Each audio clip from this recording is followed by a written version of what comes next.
Hi friends, welcome back to my channel. ఇవాళ top interesting movie news ఏంటో చూద్దాం. మరి ఈ ఏడాది గేమ్ చేంజర్తో నిరాశపరిచిన గ్లోబల్ స్టార్ రామ్ చరణ్ ప్రస్తుతం పెద్దీలో నటిస్తున్న సంగతి తెలిసిందే. ఉప్పెనతో బ్లాక్ బస్టర్ అందుకున్న బుచ్చిబాబు సోనా డైరెక్టర్ కావడంతో దీనిపై భారీ అంచనాలు నెలకొన్నాయి. ఈ మధ్య కాలంలో సరైన హిట్ లేని చరణ్ ఈ మూవీపై చాలా ఆశలు పెట్టుకున్నారట. విలేజ్ బ్యాక్ డ్రాప్ లో తెరకెక్కుతున్న ఈ చిత్రంలో రా అండ్ రగడ్ లుక్ లో ఆయన కనిపిస్తుండడంతో రంగస్థలం వైబ్స్ కనిపిస్తున్నాయని ఫ్యాన్స్ సంబరపడిపోతున్నారు. ఈ చిత్రం వచ్చే ఏడాది మార్చ్ 27న రామ్ చరణ్ పుట్టినరోజు కానుకగా విడుదలవుతుంది.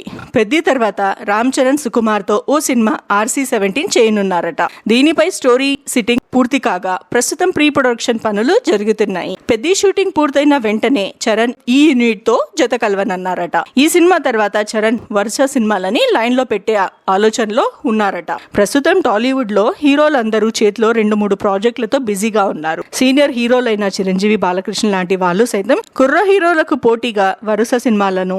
చరణ్ కెరియర్ మాత్రం చాలా నెమ్మదిగా సాగుతుంది. 2022లో RRR విడుదల తర్వాత ఆయన చేసిన సినిమాలు ఆచార్య, గేమ్ చేంజర్ మాత్రం 3 ఏళ్లలో 2 సినిమాలతో రాగా ఆ 2 డిజాస్టర్లు అయ్యాయి. ఈ విషయంలో మెగా ఫ్యాన్స్ చాలా నిరాశగా ఉన్నారు. దీంతో వారి బాధ అర్థం చేసుకున్న రామ్ చరణ్ ఇక నుంచి దూకుడు పెంచాలని నిర్ణయించుకున్నారట.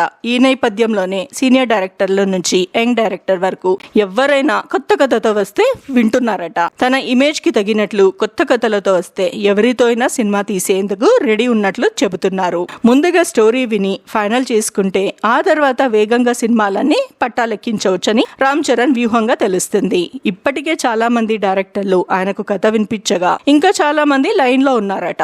చేతిలో ఉన్న 2 సినిమాలు పూర్తయ్యే లోపల మరికొన్ని ప్రాజెక్టులు అనౌన్స్ చేసేలా రామ్ చరణ్ ప్లాన్ చేస్తున్నట్లు తెలుస్తుంది. KGF 2, సలార్ చిత్రాలతో పాన్ ఇండియా దర్శకుడిగా మారిన ప్రశాంత్ నీల్ తో రామ్ చరణ్ సినిమా చేయాలనుకుంటున్నారని ఇటీవలే వార్తలు వస్తున్నాయి. అయితే దీనిపై ఇప్పటి వరకు ఎలాంటి క్లారిటీ రాలేదు. కానీ వీళ్ళిద్దరు కాంబోలో ఓ సినిమా పడితే బాగుంటుందని ఫ్యాన్స్ ఆశిస్తున్నారు. మరి ఇలాంటి ఇంట్రెస్టింగ్ వీడియోస్ కోసం please subscribe to my channel.